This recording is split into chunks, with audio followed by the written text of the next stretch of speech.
ক্ৰুদ্ধ হৈ বা এতেকে তেজীবে মায়া জালে আমি এটা কথা উপলব্ধি কৰিব লাগে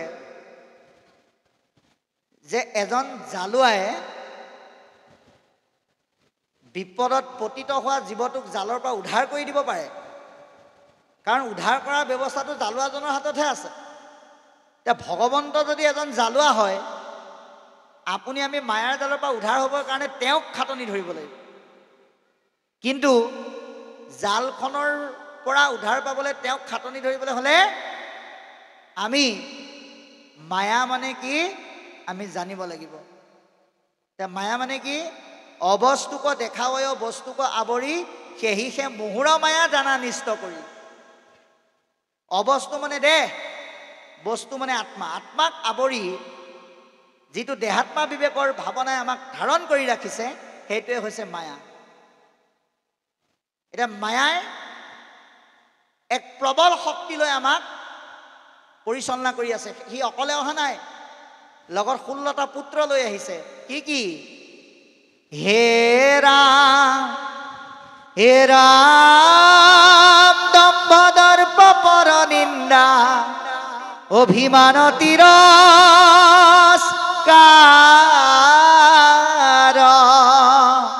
কাম ক্ৰোধ লোভ মোহ গৰ্ব অহংকাৰ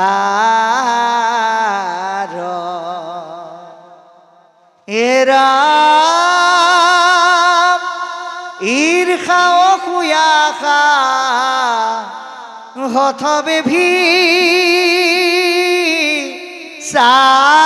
হঠবিচাৰ এহি 16 গোটা পুত্ৰ দুৰ্জয় মাৰ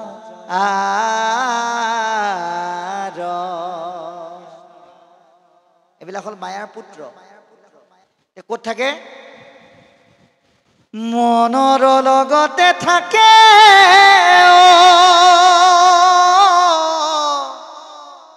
এহি 16 জন নোৱাৰে তো ৰিবে মনে সেহি হেকা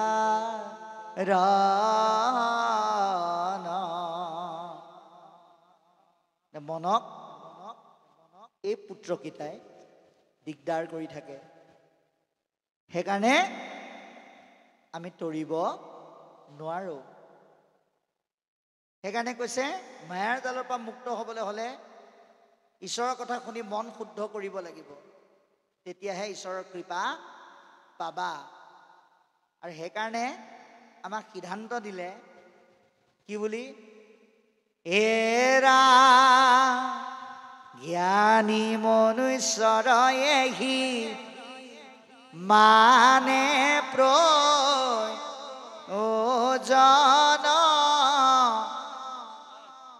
কৰিবে কৃষ্ণৰ মাত্ৰ শ্ৰৱণ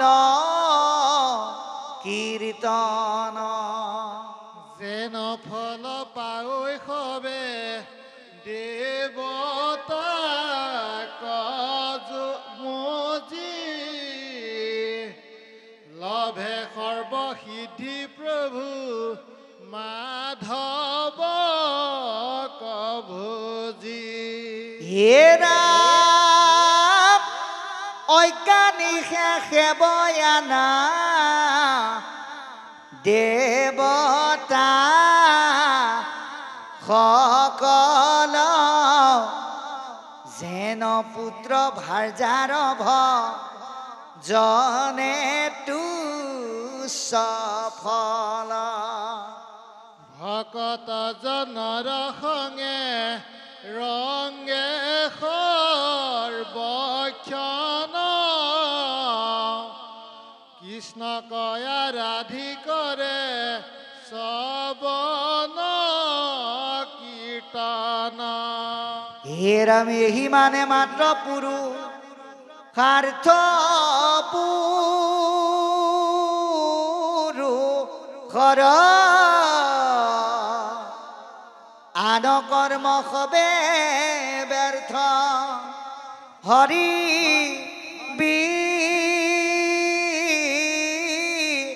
মুখৰ শুনান্তে উপজয় জ্ঞান শুদ্ধ হৈ মতি ইহ পৰলোকত খতবীৰকতি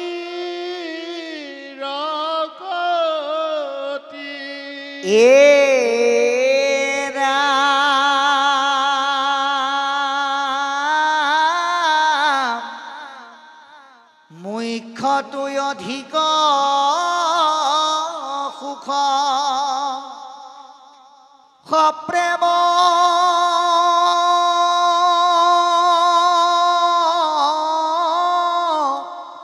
ভকতি হেন হৰি কথা তন কৰে কোনে ৰতি ৰাম হৰি ৰাম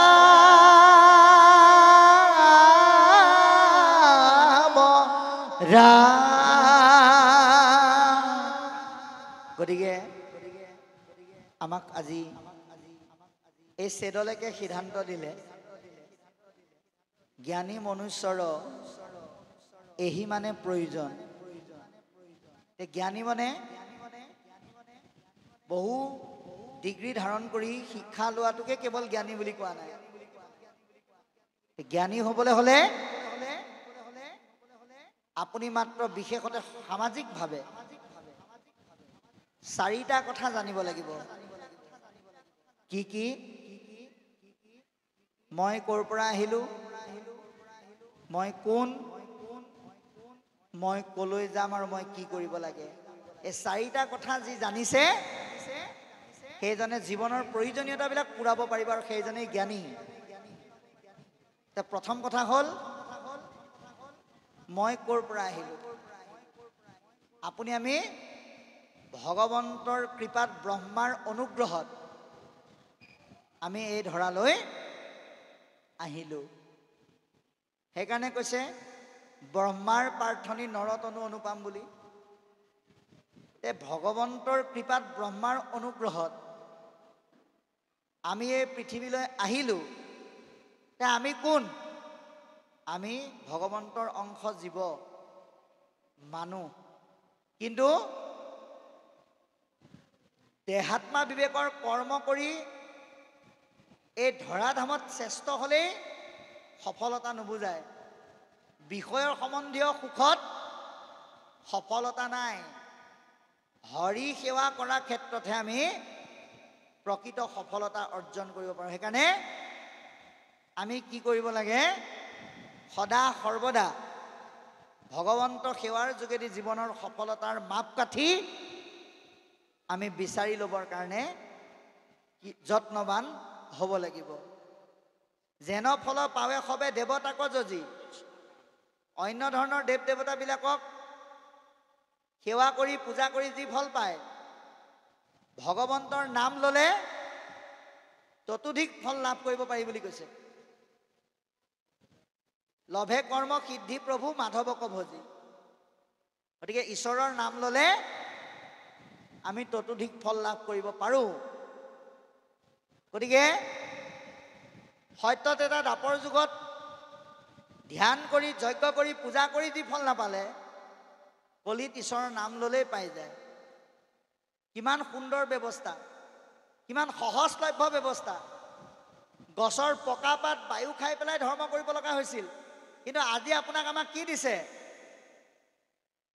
কোনোবাই সেৱা পাতিছে কোনোবাই মাতিছে আপোনাক আমাক কৈছে যে তোমালোকে থিয় হৈ শুনিব নালাগে খুব সুন্দৰকৈ আসন পাৰি দিয়া আছে তাত বহি পেলাই শুনা আন্ধাৰে মুন্ধাৰে শুনিব নালাগে লাইটৰ পোহৰত প্ৰত্যেকে মুখবিলাক চাই চাই শুনা আৰু কষ্ট কৰিও শুনিব নালাগে ২৮,০০০ ঋষিয়ে ভাগৱত শুনোতে আজিৰ দৰে কেইটা সাউণ্ড বক্স ব্যৱহাৰ কৰিছিল কিন্তু আজি আমাক লাহেকৈ ক'লেই বহুত দূৰলৈকে যোৱাৰ ব্যৱস্থা বিজ্ঞানে কৰি দিলে।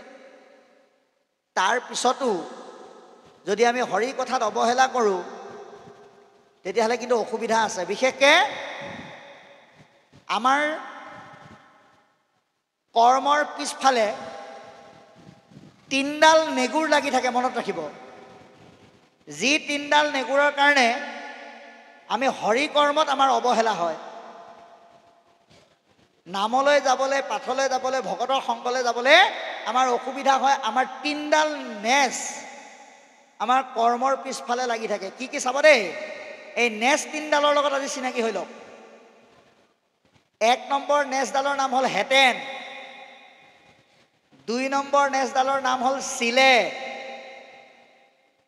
3 নম্বৰ নেজডালৰ নাম হ'ল যদি, 4 নম্বৰ নেজডালৰ নাম হ'ল কিন্তু।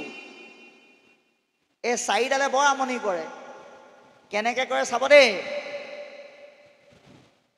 বোলে বাপ নামলৈ মাতিছে নেকি? বোলে মাতিছে, যাব পৰাহেঁতেন ভালেই আছিলে। সেই হেতেনডাল লাগিয়ে গ'ল নহয়, যাব নোৱাৰো তাৰমানে। 2 নম্বৰ নেগুৰডাল চাব,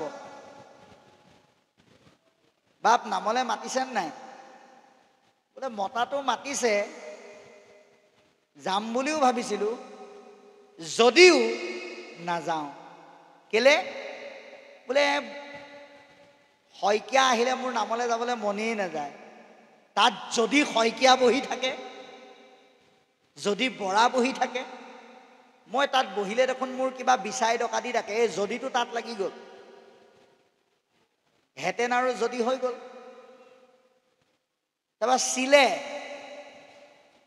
বোলে বাপ আপোনাক নামলৈ মাতিলেনে?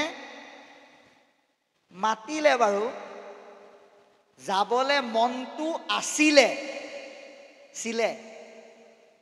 লগত আকৌ এডাল নেগুৰ লাগি গ'ল, কিন্তু। কিন্তুটো কি? মানুহগৰাকীয়ে চুৰিয়া চেলেং গামোচা চব চাৰ্ফত তিয়াই দিলে, কিন্তু। গতিকে এই হেতেন চিলে যদি কিন্তু, এই 4ডাল নেগুৰ যদি আঁতৰ কৰিব নোৱাৰে, তেতিয়াহ'লে আপুনি ভক্তিত আগবাঢ়িব নোৱাৰিব। গতিকে আৰু এটা বস্তু আপোনালোকক চিনাকি কৰি দিওঁ। আমাৰ কাৰোবাক যদি সোধো বোলো বাপ আপোনাৰ হাত কেইখন, উত্তৰ দিব বোলে 2খন। কিন্তু ভাগৱতে 3 নম্বৰ হাতখনো দেখুৱাই দিছে। কি? বোলে সোঁ হাত, বাওঁ হাত, এই 2 হাত, আৰু এখন হাত আছে যাৰ নাম উজু হাত। এই উজু হাতখন লাগি গ'লে কিন্তু বৰ গণ্ডগোল হৈ যায়। কেনেকুৱা উজু হাত? বোলে বাপ নামলৈ মাতিছিলে নাই? বোলে মাতিলে, এই খুৰশালীজনী কেতিয়াও নাহে, আজি হঠাৎ আহিম বুলি ক'লে। নেথাকিলেও ভিনী হিচাপে বেয়া পায়, এইটো হ'ল উজুহাত। কোনেও নামলৈ গ'লে বেয়া নাপায়, কিন্তু তেওঁ সেই উজুহাতডাল লগাই দিলে। সেইবিলাক আমি নাইকিয়া কৰিব লাগিব। গতিকে আমাক সিদ্ধান্ত দিলে শেষত, ভকতৰ সংগত, ভকতজনৰ সংগে ৰংগে সৰ্বক্ষণ, কৃষ্ণক আৰাধি কৰে শ্ৰৱণ কীৰ্তন। ভকতৰ সংগত শ্ৰৱণ কীৰ্তন কৰিব পৰাটোহে পুৰুষাৰ্থ। পুৰুষ শব্দটোৱে কিন্তু জীৱক বুজাইছে, মতা মানুহ মাইকী মানুহক বুজোৱা নাই। এতিয়া বহুতে আকৌ মতা মানুহ আৰু মাইকী মানুহ বুলি বুজি পায়। সেইকাৰণে আমাৰ ফালে এবাৰ এটা ঘটনা ঘটিল, শুনক।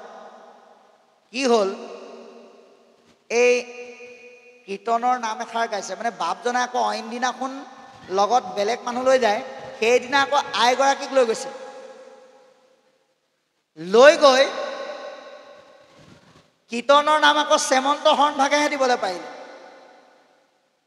বাপে গাইছে, গোপাল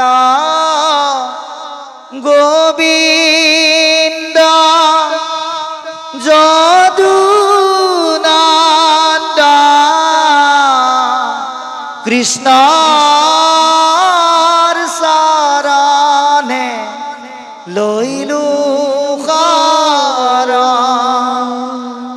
চবেই গাইছে, কিন্তু আইগৰাকীয়ে নেগায়। তাৰপিছত চবেই ইংগিত দিছে, আই আপুনি মুখখন লৰাওক, তেওঁ নলৰায়। শেষত ৰাইজে সুধিলে, আমাৰ সমাজত প্ৰত্যেকজনে আমি নাম গালোঁ, কিন্তু আমাৰ নামাচাৰ্য বাপৰ আইগৰাকীয়ে যে নাম নাগালে ব্যক্ত কৰকচোন কিয়? তেতিয়া তেওঁ কৈছে, মই নাম গালোহেঁতেন, কিন্তু এইটো নাম দিয়াৰ কাৰণে নেগাওঁ। বোলে কেলে? বোলে মোৰ স্বামীজনৰ নাম হ'ল গোপালদেৱ বৰুৱা, গতিকে প্ৰবাদ আছে, নিজৰ মতা মানুহজনৰ নাম কাঢ়িব নাপায়, গতিকে মই কেলে গোপাল বুলি গাম? গোবিন্দ বুলি কেলে নক'লে? বোলে মোৰ জেঠালৰ নাম। যদুনন্দন বুলি কিয় নক'লে? বোলে শহুৰৰ নাম। সেইকাৰণে বোলে তেওঁ নাম নেগালে। কিন্তু সেইটো এটা ভুল ধাৰণা, কাৰণ তাহি দেৱদামোদৰ যাদৱানন্দন দীনদয় আখিলৰ স্বামী বুলি ক'বলৈ অকল মতা মানুহক কোৱা নাই, বা অকল আইসকলক কোৱা নাই। আমি সকলো জীৱ মাত্ৰেই প্ৰকৃতি, পুৰুষ মাত্ৰ এজনেই। সেইকাৰণে ঈশ্বৰৰ নাম আনন্দ মনে ভকতৰ সংগত যি জীৱ শ্ৰেষ্ঠ মানৱে ল'ব পাৰে, তেওঁ পৰম পুৰুষৰ পুৰুষাৰ্থ অৰ্জন কৰি ইহকাল পৰকাল সুখ প্ৰাপ্ত কৰিব পাৰে। গতিকে শুনন্তে উপদে জ্ঞান শুদ্ধ হৈ মতি, শুনিলেই জ্ঞান হয়, মন শুদ্ধ হয়। ইহ পৰ লোকত সুখত বিৰকতি, তেতিয়া ইহকাল পৰকালৰ সুখবিলাকৰ প্ৰতি বৈৰাগ্য আহে। গতিকে মুখ্যটো অধিক সুখ সপ্ৰেম ভকতি। সপ্ৰেম ভক্তি মানে আমাক সিদ্ধান্ত দিছে কি বুলি? যে উদ্ধৱে যেনেকৈ কৃষ্ণৰ বাৰ্তা লৈ গোপীসকলৰ ওচৰলৈ গ'ল, আৰু গোপীসকলে কি কৰিলে? কৃষ্ণ বুলি উদ্ধৱকে মান্যতা কৰি যিটো প্ৰেম পাইছিলে, ভকতৰ মাজত থাকিলেও ভগৱন্তৰ উপস্থিতিৰ প্ৰেমটো এই ভাগৱতে আমাক আনি দিয়ে। ভগৱন্তৰ উপস্থিতিৰ প্ৰেম যিহেতুকে ভাগৱতে আনি দিয়ে, এনেকুৱা ঈশ্বৰৰ কথাত যি মনোনিৱেশ নকৰে, সেইজনৰ সমান দুৰ্ভগীয়া নাই বুলি কৈছে। সেইকাৰণে আমি আপোনালোকক কওঁ, নাম নেৰিব, নামত এলাহ নকৰিব, আৰু নাম সদায় গাব। সদায় নাম গালে আমাৰ কি হয়? ভাগৱতে সিদ্ধান্ত দিছে, আপুনি সদায় যদি নাম গায় আপোনাৰ মন প্ৰফুল্লিত হ'ব। আৰু নামে এনেকুৱা কৰিব, মই প্ৰায়ে কওঁ এই কথাটো, খঙাল মানুহকো নামে শান্ত কৰি দিয়ে বুলি কৈছে। প্ৰমাণ, এখন ঘৰত 3গৰাকী বোৱাৰী আছিলে, পাল পাতি পাতি কাঁহী বাতি ধুৱে। ৰাতিপুৱা সৰুগৰাকীয়ে ধুলে, দুপৰীয়া মাজুগৰাকী, আৰু সকলোৱে খাই বৈ হোৱাৰ পিছত ধুলে ডাঙৰগৰাকীয়ে, যিহেতুকে যৌথ পৰিয়াল। এতিয়া সৰুগৰাকীয়ে কাঁহী বাতি ধুই আছে, আৰু কাঁহী বাতি ধুই আছে, গান এটা গাবলৈ মন গ'ল। আমাৰ যিহেতুকে সকলোৰে দুখ আৰু সুখৰ কাৰক জুবিন গাৰ্গ, সুখৰ কাৰক জুবিন গাৰ্গ ডাঙৰীয়া ঢুকাইছে। গতিকে সেইজনে, সেই আইগৰাকীয়ে তেখেতৰে গান এটা গুণগুণাই আছে। কি গাই আছে? জগত পোহৰ কৰি আহিব প্লাব, আঁতৰাব অমানিশা বধিব ৰাব। তেওঁতো সম্পূৰ্ণ গানটো নাজানে, এইবাৰ তেওঁ আৰু অকণমান জোৰতকৈ গাবলৈ মন গ'ল, বেলেগ এটা গাইছে। ধুমুহাৰ সতে বহু যুগৰে নাচো, আধাৰু সঁচাবো বহুদিনৰে আপোন, নিজৰ গান শেষ হ'ব ভাবো তোমাৰ বুকু। তেনেকুৱাতে শহুৰেকে আহি কৈছে, কিমান গান গাওঁ আৰু, পথাৰত ৰোৱনীৰ ডিঙি শুকাল। আৰু বোৱাৰীয়ে লাজ পাই কাঁহী বাতি সামৰি সেই গীতটোকে নুশুনাকৈ গুণগুণাই ভিতৰলৈ গুচি গ'ল। এইবাৰ মাজুগৰাকীৰ পাল পৰিল, এওঁ আকৌ কাঁহী বাতি ধুই আছে। স্বাভাৱিকতে আহিন মাহ বিয়া বাৰু 2-এখন হৈছে, ক'ৰবাত বিয়ালৈ যাব আগদিনা সেইকাৰণে প্ৰেক্টিছ কৰিছে। ধূপ ধূনা জ্বলোৱা, ধূপ ধূনা জ্বলোৱা, জোৰোণা হিৰৈ আছে আদৰো গৈ ওলোৱা। তেওঁ শহুৰেকে কৈছে, ভোকত কেঁচু কুমতি মোৰে, হাতৰ হাতা লৰোৱা, মানে ভাতলৈ যোৱা। আৰু এওঁ লাজ পাই গুচি গ'ল। এইবাৰ ডাঙৰ গৰাকীৰ পাল পৰিল, এওঁ দুখ পাইছে। গতিকে এওঁ আকৌ নাম গাই ভাল পায়। এতিয়া কাৰ নাম গাব? আমাৰ